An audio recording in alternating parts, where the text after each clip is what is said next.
Nagkaisa rin ng booking strike bukas ang mga Transport Network Vehicle Service o TNVS bilang protesta sa malaking kaltas sa kani-kanila pong kumpanya. Nalulugi na raw kasi sila sa mahal na gasolina at piyesa ng kailang mga sasakyan. At kaugnay po niyan, makasama natin si June De Leon, ang presidente po ng Laban TNVS. Magandang tanghali po, Sir June.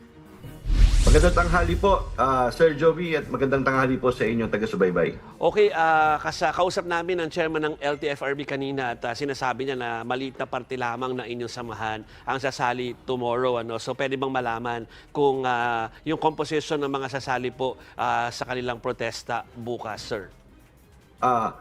Tatandaan po natin, bukas po ay holiday, no?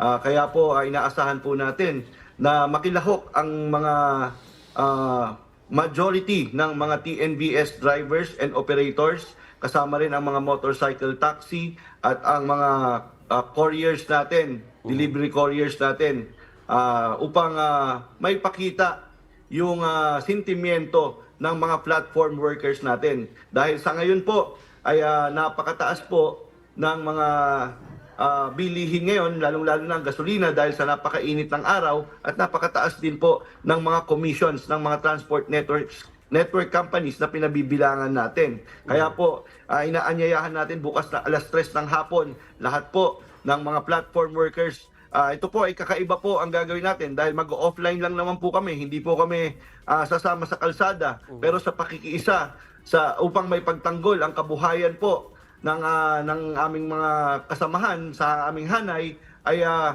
manonood po kami ng PBA sa Ultra at kasama ang aming mga pamilya. Kaya madali po ang gagawin namin, nandun lang po kami at doon na papakita ang suporta na hindi po kami babiyahe bukas Mayo 1 para masuportahan po itong mga kababayan natin at ating mga manggagawa.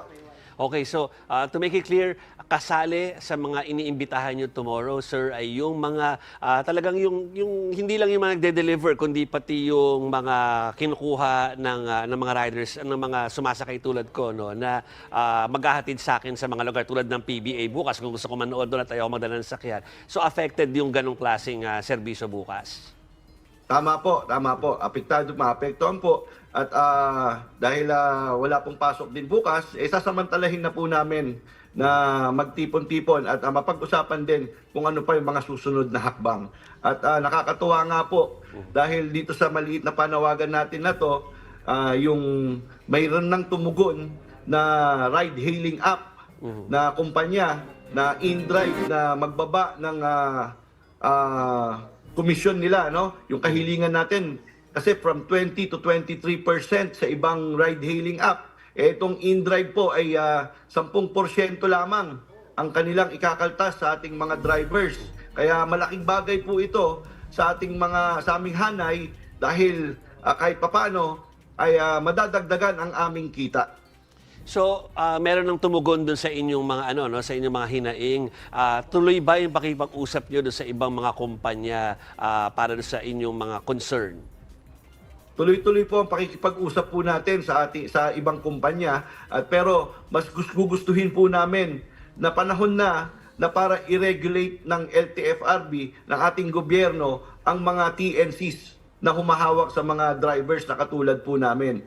Dahil hindi lang po ang komisyon ang nais po sana nating proteksyonan, no, sa mga drivers. Dahil katulad po ngayon, sobrang init po. Concerned din po tayo, lalong-lalo na yung mga nasa kalsada, yung mga motorcycle taxi.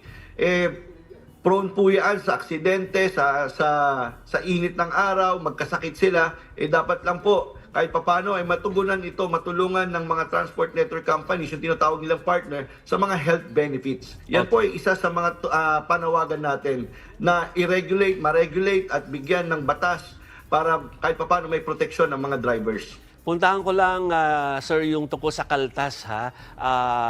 Para lang may idea kami, dahil kami, siyempre, bayad lang kami ng bayad. So, gusto namin malaman gaano ba kalaki yung nakakaltas sa inyo, no?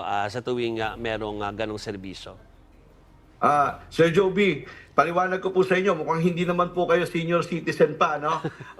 Alam nyo, kung may 100 piso ang booking fee ninyo, sa Grab po, kakaltasan po yan ng 20 to to 21% up to 23%. So meaning magiging 80 pesos hanggang 77 pesos ang matatanggap sana ng isang driver. Pero kapag meron ka pang student discount, senior citizen at PWD, kakaltasan pa po yan ng another 20%. So, napakaliit na portion na.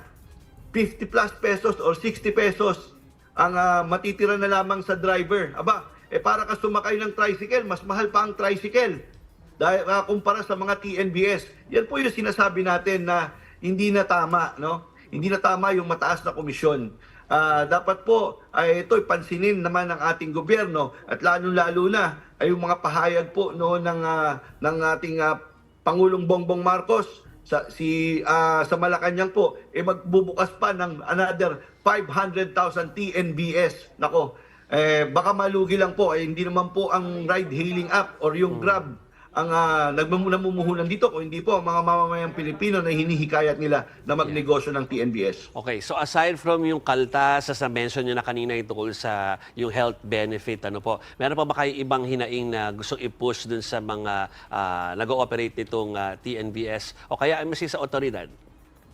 Yun po, ang malaking panawagan po natin ay i-regulate po sa mga courier sa LTFRB po, i-regulate po sana ang mga TNCs. Sa mga couriers po, hindi po natin alam kung sino po ang mahawak dyan, kung DTI man o DOLE. Sana po ay mabigyan pansin po ito ng ating gobyerno. Kaya po bukas, ipaglalaban po natin ang kabuhayan ng mga platform workers para po kahit papano ay maayos ang kita at maayos ang maiuwi nila sa kanilang pamilya.